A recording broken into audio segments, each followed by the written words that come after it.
Historia de la filosofía, por Nicolás Abagnano, volumen 1, 219, parte tercera.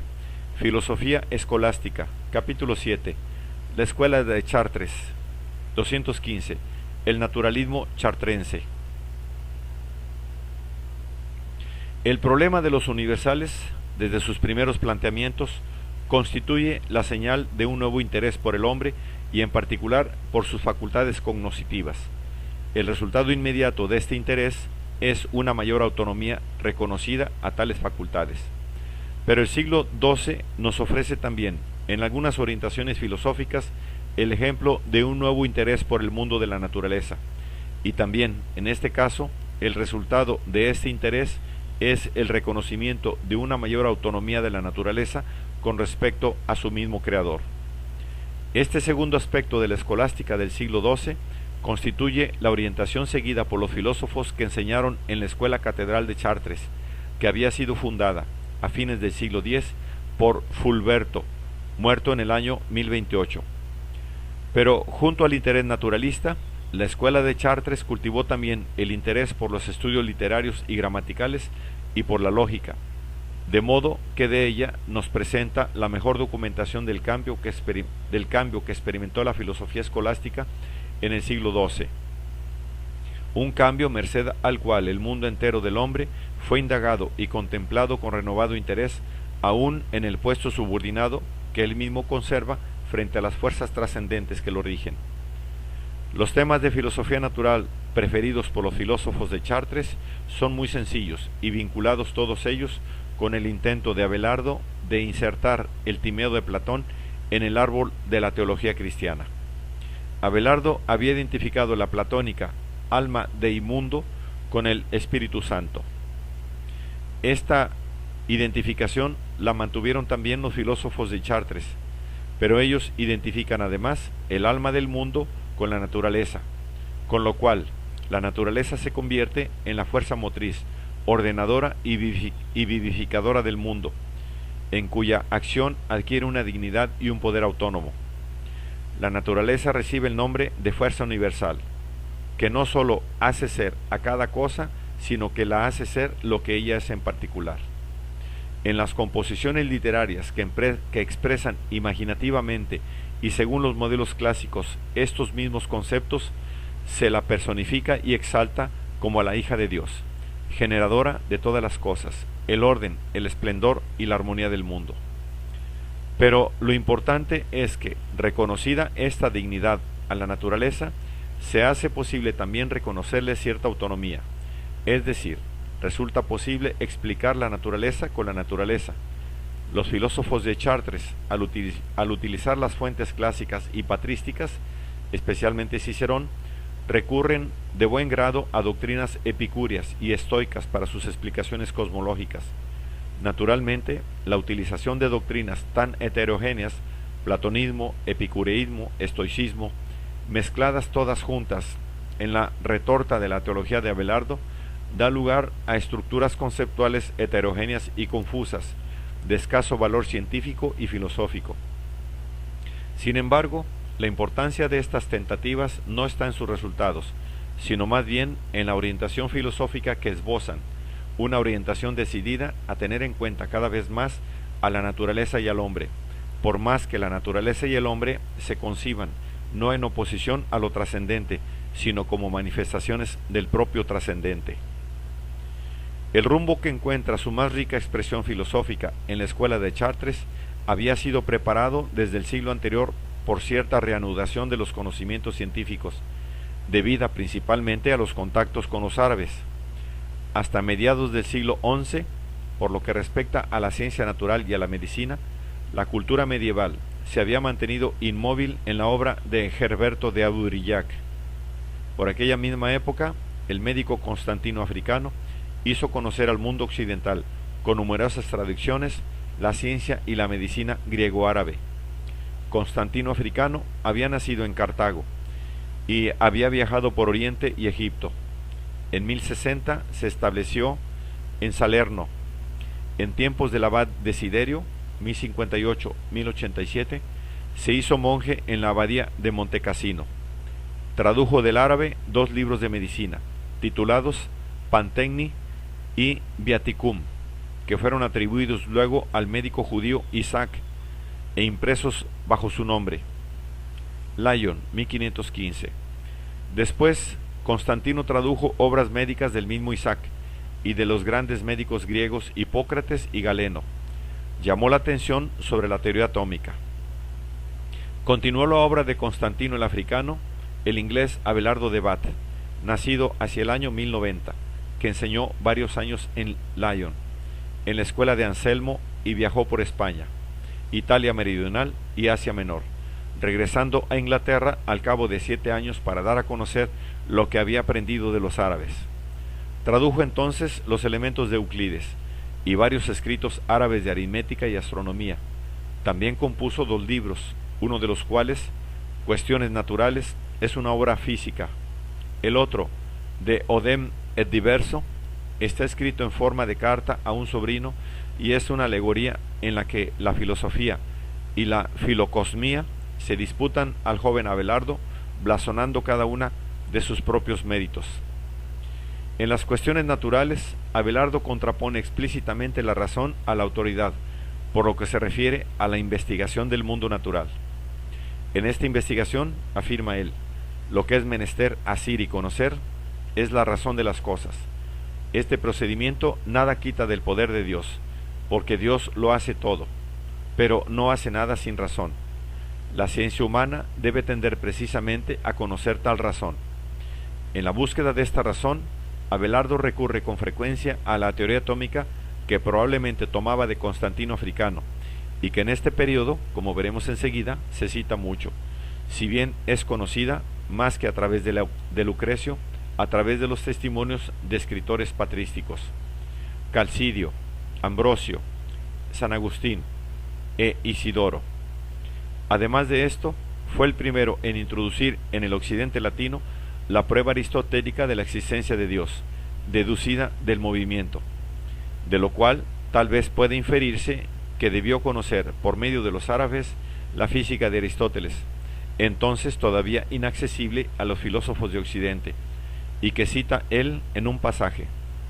En cuanto al problema de los universales, Abelardo sigue la solución de Abelardo. Abelardo sigue la solución de Abelardo, aunque expresándola de modo diverso. Los nombres género, especie, individuo se aplican a la misma sustancia, pero desde un punto de vista diferente. Así, el nombre de género animal designa a un sujeto dotado de sensibilidad y de alma. El nombre de especie hombre designa a este mismo sujeto, pero añadiéndole razonabilidad y mortalidad. El nombre individual Sócrates designa a todas las cosas anteriores, pero añadiéndole una distinción numérica debida a caracteres accidentales. Abelardo concluye afirmando que tenía razón Aristóteles al decir que los géneros y las especies existen solo en las cosas sensibles, pero añade que también tenía razón Platón al decir que existen en su pureza, como formas sin materia en la mente divina. Todos estos temas y motivos se ventilan en la escuela de Chartres, cuyo primer representante de importancia fue Bernardo. Desde 1114 hasta 1119, maestro en la escuela catedral, y desde 1119 hasta 1124, canciller del claustro. No poseemos escritos suyos, pero conocemos su doctrina por los testimonios de Juan de Salisbury, que, en su Metalogicus, lo llama el más perfecto de los platónicos de su siglo. Lo que sabemos de sus doctrinas parece tomado del Timeo de Platón, visto a través de Abelardo. Bernardo identificó los géneros y las especies con las ideas platónicas y sostuvo que, como las ideas, son eternos. Sin embargo, no son coeternos con Dios, en el sentido en que son coeternas entre sí las personas de la Trinidad. Las ideas, en cuanto subsistentes en la mente divina, carecen de materia y no están sujetas al movimiento. En la materia subsisten solamente, impresas por Dios, las imágenes de estas formas ideales, que Bernardo llama formas nativas, y que afirma siguen el destino de las cosas individuales. Pero Bernardo fue, sobre todo, a lo que sabemos, un gramático y un literato, admirador entusiasta de los autores antiguos. Decía él que con respecto a los antiguos somos como enanos a hombros de gigantes. Podemos ver más allá de ellos solo porque podemos elevarnos a su altura. El hermano menor de Bernardo, Teodorico de Chartres, fue hacia 1121 maestro de Chartres. Hacia el 1140 enseñaba en París, donde Juan de Salisbury fue discípulo suyo, y en 1141 fue canciller de Chartres y al mismo tiempo archidiácono de Dreux. Murió hacia 1150. Teodorico es autor de un Heptateucón, o manual de las 7 artes liberales, del cual se sirvió para su enseñanza y que es un documento del material de estudio del cual se servían las escuelas de la primera mitad del siglo XII. De un comentario al Génesis Hexaemeron o de Septem Diebus y de un comentario al de Trinitate de Boecio. En la especulación de Teodorico se nota el influjo de la obra de Scoto Eriúgena. Lo mismo que este último, Teodorico distingue 4 causas, que son 4 fases del proceso de autorrealización de Dios en el mundo. La causa eficiente, que es Dios Padre; la causa formal, que es la sabiduría o el Hijo de Dios, que ordena la materia; la causa final, que es el Espíritu Santo, que anima y vivifica la materia ya formada y dispuesta. Por último, la causa material, que son los 4 elementos que Dios mismo creó de la nada en el principio. Como se ve, Teodorico identifica con Abelardo el Espíritu Santo con el alma del mundo, y en su obra se repite con frecuencia la insistencia neoplatónica tomada de Scoto Eriúgena sobre el primado ontológico de la unidad, que es Dios mismo.